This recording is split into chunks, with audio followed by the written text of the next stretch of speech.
Oh my word.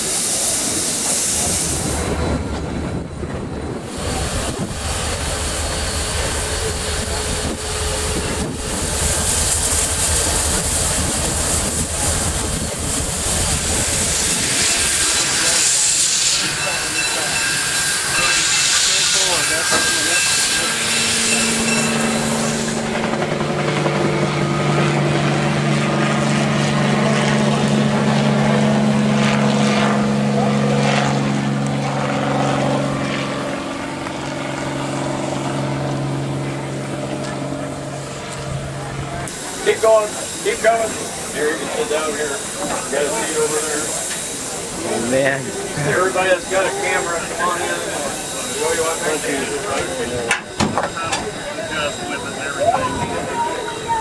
Wow. Can you move on in just a bit more? Wow.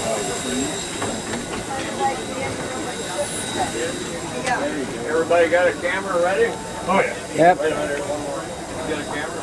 No. No? Okay, ready? What makes you Oh my word. See the big pot in there?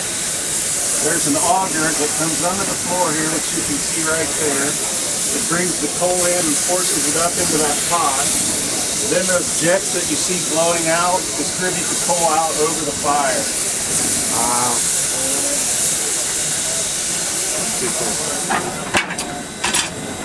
These handles here control how much each of those jets is blowing to control where the coal goes over the fire.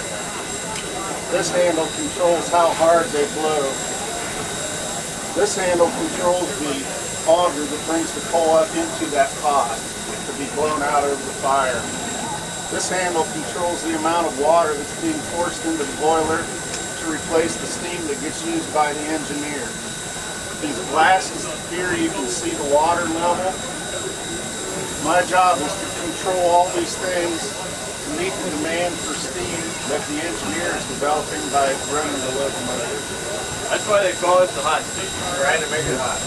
This is the throttle. They have to unlock it, pull it back to move it. You can actually move the engine on about 20 pounds of steam. We usually have a 240 or 245. This is the reverse. If you want to go ahead, you shove it forward. If you want to back up, you pull it back. This is the sand. This is the bell. This is the cylinder drain cock. Even on a very hot day, it's 100 degrees. The steam is 400 degrees. So when it goes into the cylinder, it condenses into water. You have to let the water out. It's incompressible. It could do damage, right? But the cylinder heads are this thick. And it can blow the cylinder heads out if it's full of water. Here's your brake. This is the engine brake. They call it the independent. You can see it move. This is the only way we know that the cylinder's going in or out. This is the train brake. They call the automatic. Bring it over to set the brake. Shove it over like that to release it. You've got your air gauges. You've got your speedometer. This is the steam cylinder pressure, how much steam's in the cylinder. This is back pressure. A steam engine admits steam on each side of the cylinder. Each stroke is a power stroke. If you've ever had something in first gear, you know, you could only go so fast in first gear before you had to shift. When you get the, you know, when you reach that point with a steam engine, the steam that's coming in on this side has to use a lot of its work to shove the steam out on the other side. So you take your valve gear, if I pull it back halfway between on center and full gear, the steam would be admitted for half of the stroke. The valve would close, and then the expansion of the steam would take care of the rest of the stroke.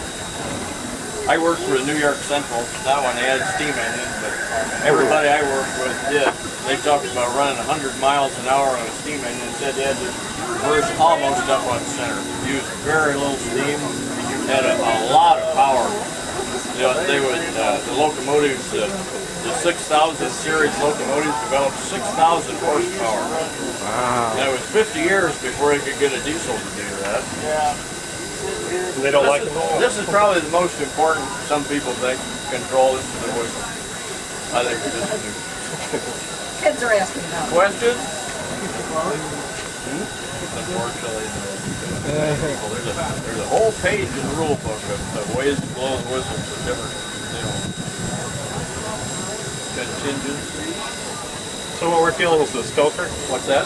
What I'm feeling right here is the stoker? Yep. No, that's the air compressor. What's that there? The thumb.